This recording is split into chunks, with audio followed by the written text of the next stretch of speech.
I'm Ollie Davis. Welcome to the WrestleTalk News. Thank you very much. Please calm your artificial crowd noise down. Because our top story today is Brock Lesnar's pretty darn intimidating promo on Cody Rhodes from the 8th of May episode of Raw, and how some backstage in WWE disagreed with how it was produced. Saturday night saw the incredibly fun Premium Live event, Backlash, taking place in the nuclear hot locale of Puerto Rico. The audience was widely recognized as one of the best crowds WWE have ever had. But there is an unintended side effect of WWE running such raucous international shows. It kind of exposes how disinterested some US audiences can be. I'm looking at you, Corpus Christi! You suck. Taking place in Jacksonville, Florida, the post-Backlash Raw crowd was consistently dull, even though they were treated to a really fun episode of TV. This time the problem really was you people. Generic WWE heel turn explanation. So WWE audio produced like it was 2020 Thunderdome and piped in artificial crowd reactions to try to improve the viewing experience at home. Unfortunately, this rarely works, as I can literally see the crowd on their phones rather than making the noise I'm hearing. World Wrestling have tweeted that WWE production was aware of the lackluster crowd responses compared to this weekend's events. We heard it described as a no-win scenario. No-win scenario, title of your AEW brand split. Either they use the filler crowd noise or they broadcast the silent crowd on TV. This included using fake crowd noise for Brock Lesnar's scary good post-match beatdown of Cody Rhodes, once it cost Rhodes his heavyweight championship tournament qualifier. Brock F5 Cody through the table and cut a scary, "I want to talk about me!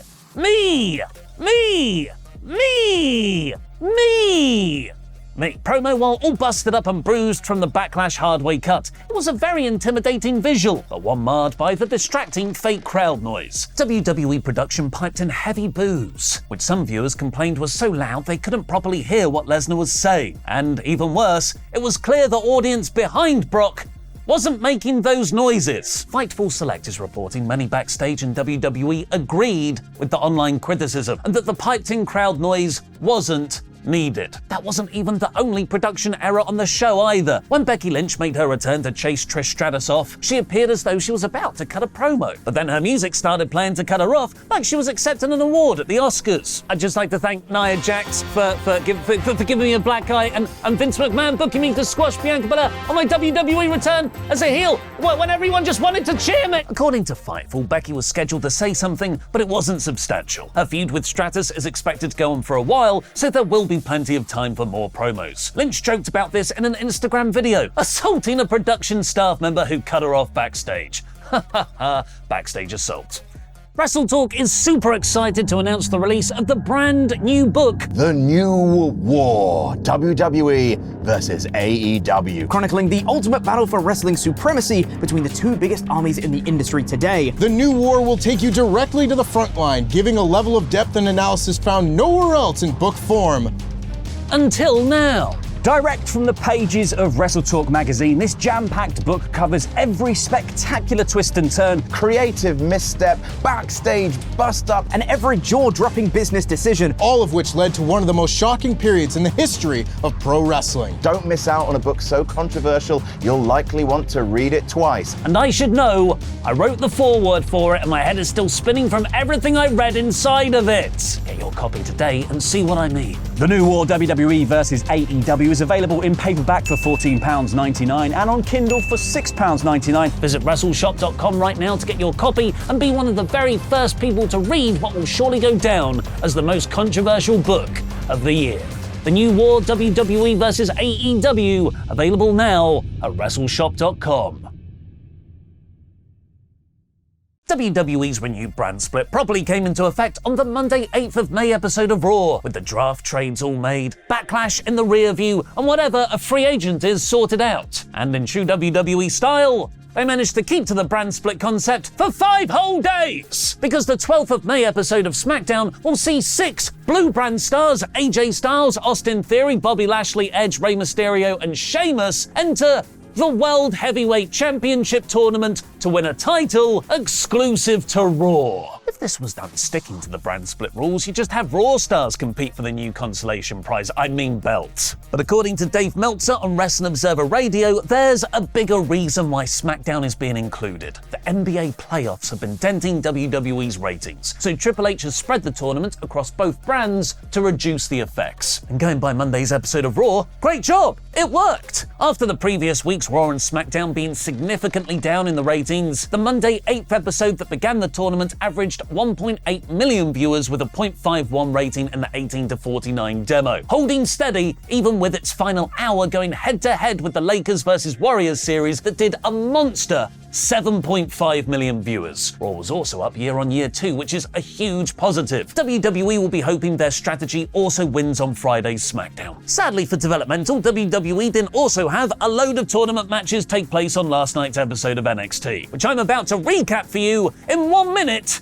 In one take. And when I say 1 minute, I mean 1 minute, not 1 minute 7 seconds or 1 minute 3 seconds like a certain choppy wop wops around here. Start the timer. NXT did have a title tournament just for the Indy Hartwell vacated Women's Championship. Tiffany Stratton beat Gigi Dolan and Lia Valkyria beat Kiana James in the quarterfinals. Gallus retained their tag team titles against the Dyad, who are, yes, still with the company. Some backstage comedy likely set up the Creeds versus Gallus down the line. A mystery vignette teased the latest person who's been attacking people in the parking lot, likely a re-gimmicked Wendy Chu. Duke Hudson beat Javier Bernal. Von Wagner still has no charisma. Eddie Thorpe beat Damon Kemp. Dijak lost to Ilya Dragunov via DQ with a steel chair. Charlie Dempsey beat Tyler Bate thanks to interference. Tank Ledger and Hank Walker not only lost their tag match to Josh Briggs and Brooks Jensen, they also legitimately lost Tank's tooth. He spat it out and put it in his singlet for laters. And Bron Breakker, now in full heel mode, wearing an all-black singlet with the words meaner than evil written on, feud with New Japan star Evil confirmed. He beat Trick Williams in the main event, which also saw an awesome spear reversal on Carmelo Hayes' springboard in the post-match brawl. That was 1 minute, yes! Over in AEW, Kenny Omega has given his latest hint that he hasn't got long left in the ring to Sports Illustrated, promoting his steel cage match against Jon Moxley on tonight's episode of Dynamite. Another example of a wrestling promotion loading their TV cards to battle the NBA playoffs competition. Omega admitted, time is running thin on the Kenny Omega clock. No, not a promo for the latest bit of t-shirt company merch vis-a-vis WWF Attitude Era talking clocks, but recognition he's turning 40 this year, and his AEW contract is set to expire. It was skeptically reported that WWE believed Omega might be too old to be worth signing, but sometimes love can rejuvenate energy, and Kenny's golden lover is intent on joining him. As we've said here on the WrestleTalk news in the past, free agent wrestlers usually keep their cards close to their chests, so when they eventually debut or return to a promotion, it's a big fun surprise. Look at Roderick Strong. We all thought he was under contract with WWE when he turned up in AEW. Hell, WWE's roster page even thought he was still under contract with WWE when he turned up in AEW. Not so with arguably the biggest free agent in the world right now, Kota Ibushi, who has said clearly and frequently he wants to come into AEW to reunite with Kenny. In his most recent interview with Dark Puro Wrestle Flosion, Ibushi said his main goals are to wrestle in AEW and open a wrestling school. His backup option is to work for MMA promotion Rising. AEW could be saving Ibushi for their hugely successful All-In show in Wembley Stadium, England, with a record 60,000 plus tickets sold since the pre-sale started last week. But interestingly, just like WWE found with their international events exposing the lack of interest from their domestic audiences, the London All-In show might have pulled focus from the next AEW pay-per-view, Double or Nothing. WrestleTix is reporting Double or Nothing at the T-Mobile Arena in Las Vegas has had almost 7,000 tickets sold out of the near 10,000 it's set up for. The concerning statistic, though, is that the vast majority of those tickets were sold in March and early April, meaning AEW has only sold 222 tickets for that show over the last month period. This rapid slowdown of ticket sales usually indicates the card isn't engaging fans to attend. Double or Nothing will take place on Sunday the 28th of May. But move aside, Double or Nothing. Take a back seat, Backlash. F off, All In, because we here have got an even bigger event coming this Friday. A 2-day WWE 2K23 live stream on our other wrestling channel, Parts Unknown, putting the stars of WrestleTalk and No Rolls Barred against each other in direct head-to-head competition. Here's Tempest with more. Halt the news! Who's ready for another announcement? A tournament-based announcement. 2 more names ready to be announced for the PFK World Cup to determine the best in the world at WWE 2K23 right now. Representing WrestleTalk is that bitch, Tempest. Yours truly, ready to battle Ollie and 3 others at WrestleTalk on May 12th. And representing No Rolls Barred is Holly Musgrave, who is considerably worse at Pokemon than Tempest and battles rival Adam Blampier and 3 more NRB competitors on May 13th. Make sure you tune in both days to find out who will represent WrestleTalk and who will represent NRB in the final Battle of Champions when we raise the PFK World Cup only on Parts Fun Known.